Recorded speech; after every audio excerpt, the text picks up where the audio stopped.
Salut les amis, on va continuer notre application. Cette fois, on va créer une interface du jeu, notre quiz.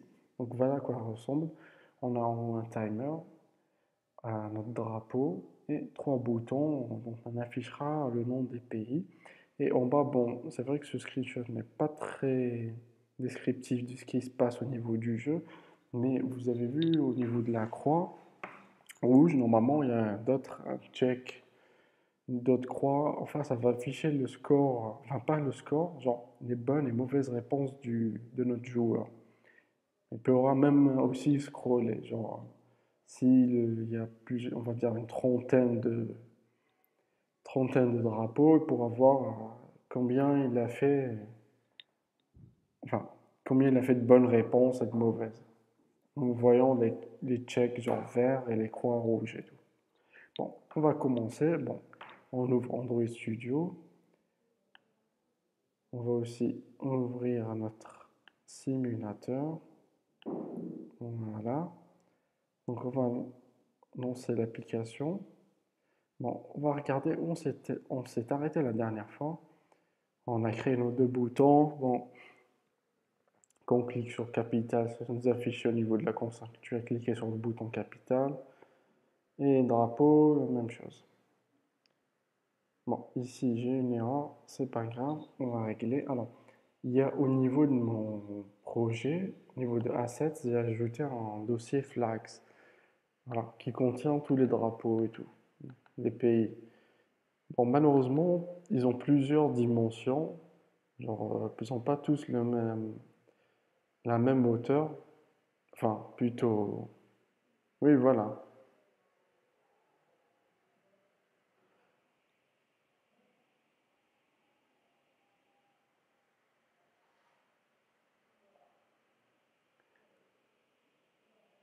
Ils n'ont pas la même largeur, mais c'est pas un problème.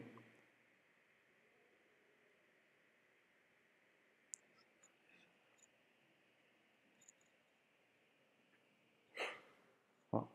On a plusieurs drapeaux, mais qui malheureusement n'ont pas la même hauteur, mais on va pallier à ça. Genre, bon, ça va pas être vraiment un problème au niveau de l'application quand ça s'affiche, mais voilà, on verra par la suite. Voilà, on ferme. Alors, on va régler. On lance drapeau. Voilà, tu as cliqué super machin. Alors, au niveau des pub spec, on met un autre projet flotteur qu'encore on a des drapeaux. Bon, ici, ça s'appelle flags. Voilà. Alors, vous mettez le chemin exact du dossier qui contient tous les drapeaux, toutes les images. Donc ici assets, flags. On aurait pu faire genre AD pour être plus précis, pour un PNG. Mais en faisant ça, Flutter ne va pas prendre en considération toutes les autres images. Mais en enlevant, en laissant comme ça, en ne mettant que le dossier flags, il va prendre automatiquement toutes les images pour nous. Ça, ce qui est cool. Après, vous faites un petit packages get, voilà, et hop, super. Alors maintenant, on va commencer par on va créer un autre fichier au niveau de lib qu'on va nommer, alors on va supprimer celui-là, delete flags screen, voilà, dart file, flags screen, voilà. Ici, on va créer une classe qui sera stateful widget et non stateless. Alors, la différence entre les deux, c'est que si votre interface, il y a des informations qui changent au niveau de vos widgets régulièrement et tout, alors ici, vous allez utiliser un stateful widget. Si par exemple, comme dans notre première interface, on a des boutons basiques, nous savons que on ne va pas changer par exemple le texte, etc., ou quoi que ce soit, donc à ce moment-là, on va utiliser stateless. Mais dans notre cas ici, pour l'interface du jeu, on va utiliser stateful. On va appeler ça flags screen et vous mettez entrée. Voilà, bon, bien sûr, ça s'affiche en rouge parce qu'il faut importer les dépendances. Pour cela, vous faites Alt entrée, import library material.dart, la deuxième. Et voilà, le rouge ne s'affiche plus. Super. Alors, maintenant, il faut qu'on fasse en sorte de passer de cette vue qui affiche les deux boutons et tout à celle-là. Pour cela, en allant à la documentation, alors Google nous dit navigate to the second route using navigator.push. Il suffit simplement de copier cette ligne de code, voilà, et d'aller au niveau de drapeau. Alors, attendez, je vais agrandir un petit peu.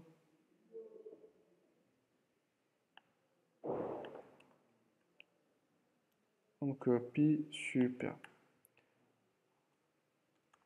Alors, ici, bien sûr, c'est pas second route, mais ça va être flags screen. Ça va s'afficher en rouge, il faut importer. Alors, faites Alt, Entrée, Import, flag screen dart. Ah, ça s'affiche plus en rouge, super. Maintenant, si on lance notre application, on va reload. Qu'est-ce que ça donne? Alors, on va fermer ça.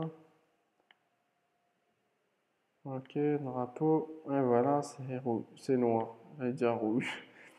Alors, on va essayer un petit child text. Voilà, est-ce que tout est ok? Salut. Alors, il nous dit qu'il y a une erreur quelque part. On va reload. How to start. Super, voilà, notre salut s'affiche en haut. C'est tout moche, c'est jaune et tout. Bon, allez, on va commencer. On supprime ça. Enfin, on va mettre Alt, Entrée, Wrap with New Widget. On va utiliser un scaffold. Voilà, super. Notre scaffold aura, non pas l'enfant, mais on dit body. Body, entrée, hop. Alors, hop, hop. How to start. Tiens, je me demande pourquoi ça.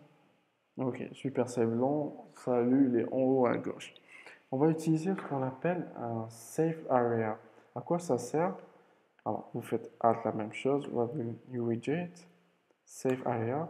C'est un widget qui vous permet, quand vous dépassez le bordure de l'écran, ben, ça vous affiche une petite bande en bleu, en jaune et en noir vous disant comme quoi, attention, là, tu as dépassé les limites, corrige ton application, hein.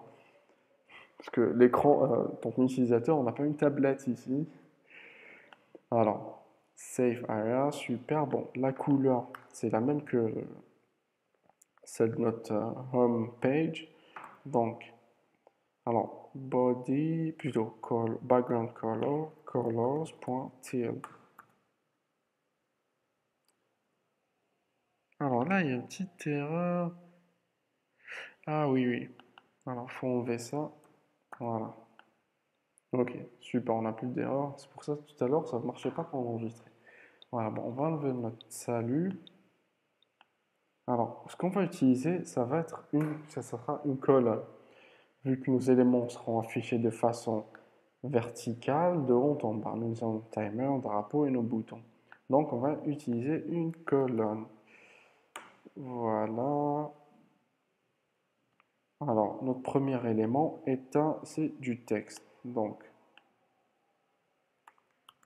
children. Alors, les enfants, notre colonne, texte. Allez, on va mettre une valeur de 12. On cache ça. Voilà, notre petit 12, il est là, tout moche, tout petit. On va régler cela. Alors, notre texte, il aura un style, text style widget pour modifier la police ou aussi la taille de notre texte. Donc, font weight, on va mettre du bold. Font weight, point, bold, virgule, hop, pour que ça descende comme ça. On enregistre, on voit que ça donne. Font size, alors on va mettre du 90. Ah non, c'est un peu trop grand. Du 30. Non, 40. On va regarder. Je pense du 50, ça fera l'affaire. Allez, 40. 40. Et la couleur est bien évidemment en blanc. Donc, colors.white. Voilà, mais notre widget ici, il n'est pas au milieu, il est à gauche. Pour régler cela, c'est très facile. Donc, aller au niveau des textes, toujours la même chose. Et petit à petit, ça va être facile pour vous. Donc, les débuts, c'est un peu embêtant, genre ce truc, tiens, comment on fait pour centrer ça et tout. Pas évident, mais après, ça va être facile. Donc, center. Et voilà, super.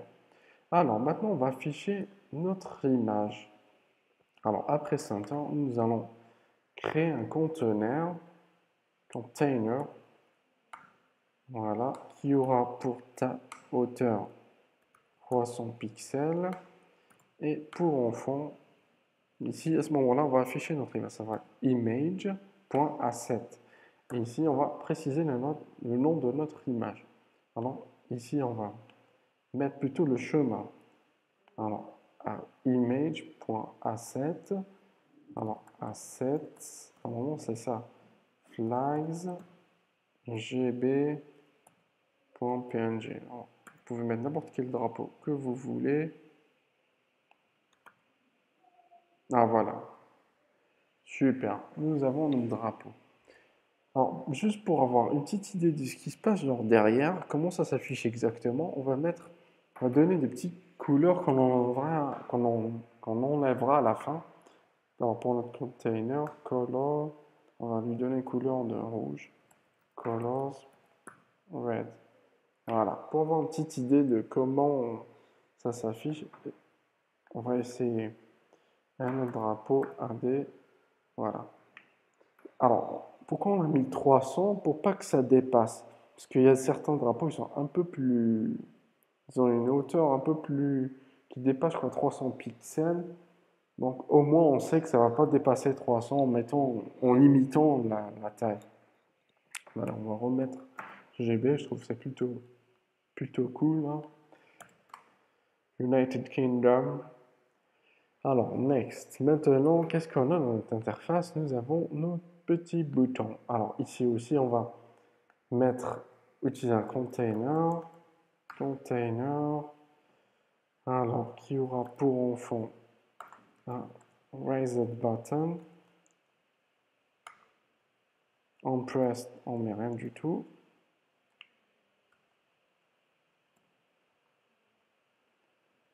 du texte, alors child, on va mettre Algérie, alors qu'on sait que c'est pas l'Algérie. Alors, ici, vous voyez que le bouton est un peu petit. On aimerait bien que ça prenne toute la taille de l'écran. Pour cela, vous allez au niveau de colonne et vous mettez Cross Axis Alignment. Donc, Cross Axis Alignment Stretch. On enregistre et voilà, ça a pris tout l'espace. Alors après, on va essayer de mettre une sorte de marge entre le bouton et les bordures de notre écran. Alors pour cela, attendez, on va régler d'abord du texte, text style, next style font size, on va mettre du 20. Donc ça va, ça passe. Alors ici, on va mettre padding. Voilà, alors edge insert.only pour qu'on précise. Alors à gauche, on met du 30, à droite du 30 et en bas du 30 pixels. En virgule et hop.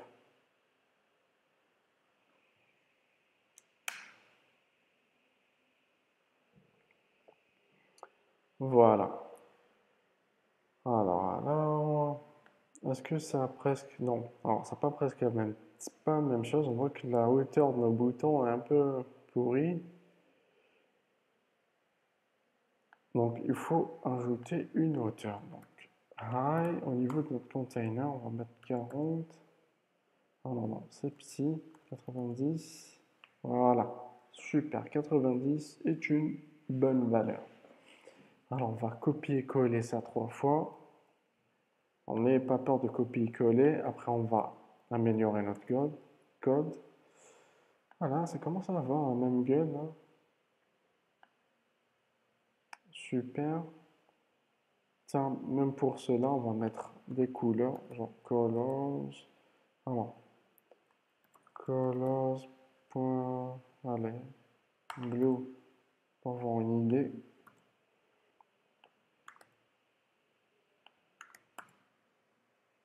Voilà, super. Bon, maintenant, il y a la suite. Il y a notre barre d'en bas qui affiche genre les mauvaises et bonnes réponses de notre utilisateur.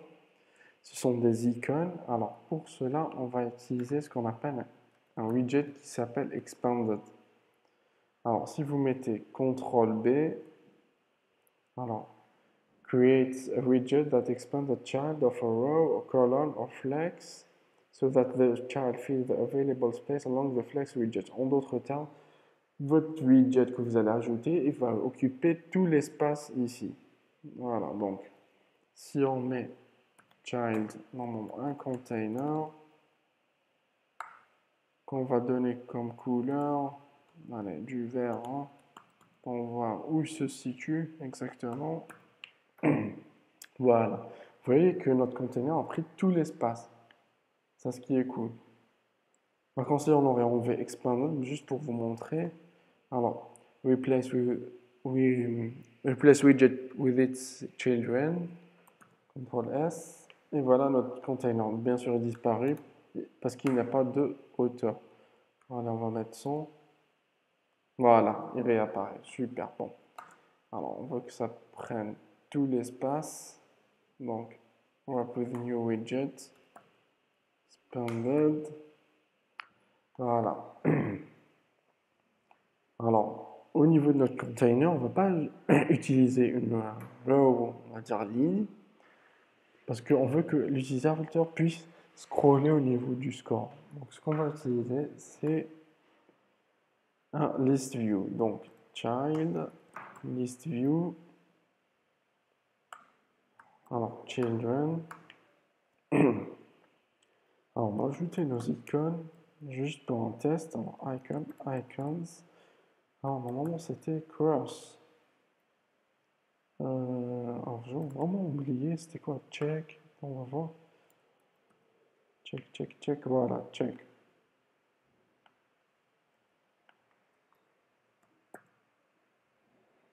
Ok, 3 check. Là, nos icônes s'affichent de façon verticale et on veut que ça soit horizontal. Donc, on fait CTRL, scroll direction et vous mettez axis point horizontal. Voilà, super. Voilà, nos icônes, elles sont vraiment au milieu et on veut que ça s'aligne en bas. Pour cela, on va utiliser un widget qui s'appelle Align. Donc, Alt, Entrée, Wrap with New Widget, Align. Voilà, super. On veut que ça se mette en bas. Align, alors. Pour cela, alignment, alors, alignment, point bottom, center. Super. Bon, c'est pas vraiment en bas, il faut baisser la hauteur, enfin diminuer notre hauteur. On va mettre là du 50, 30. Et voilà, nos icônes en bas. Super. Bon, pour la suite, on va voir le nom exact. J'ai oublié, j'avoue que j'ai oublié. C'est pas un problème. Bon, on va dire qu'on a terminé plus ou moins terminé notre interface. Alors, bien sûr, on va enlever les couleurs. Hop, hop. Ah oui, j'ai presque oublié. Voilà ce que ça donne et ça ressemble plus.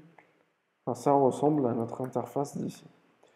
Voilà, on va simplement régler ici nos boutons. On voit qu'il y a de la répétition.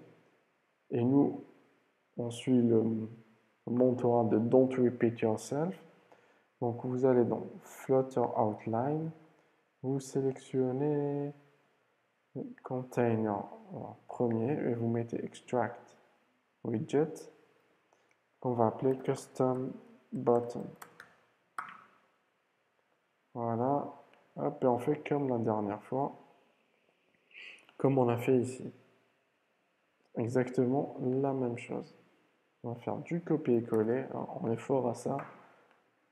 Ça, quand vous codez, vous allez vous retrouver à copier-coller beaucoup de code.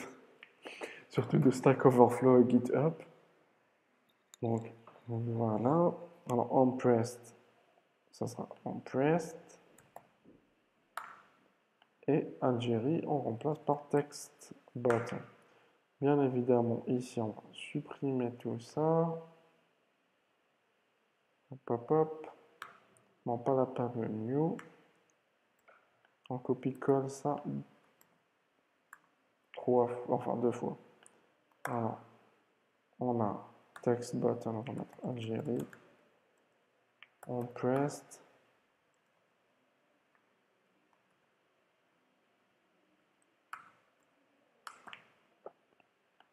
Voilà, sinon on va copier-coller ça 2 fois, on se casse pas la tête. Voilà. Super. Bon, on va mettre ici comme quoi, print, tu as cliqué sur le premier bouton. On enregistre. Voilà, tu as cliqué sur le premier bouton. Tu as cliqué sur le deuxième. Super, ça va, ça marche. Pour le moment, on a terminé notre interface. Dans la vidéo suivante, on va faire la magie derrière pour que quand on appuie sur notre bouton, ça nous dit est-ce qu'on a fait juste ou faux et ça passe au drapeau suivant et aussi bien sûr avec notre timer. Donc, qui fera en sorte que quand ça arrive à 0, sans même qu'on ait à jouer, ça passe automatiquement au prochain drapeau. S'il n'y a pas de prochain drapeau, ça te dit que voilà, la partie terminée, etc. À la prochaine.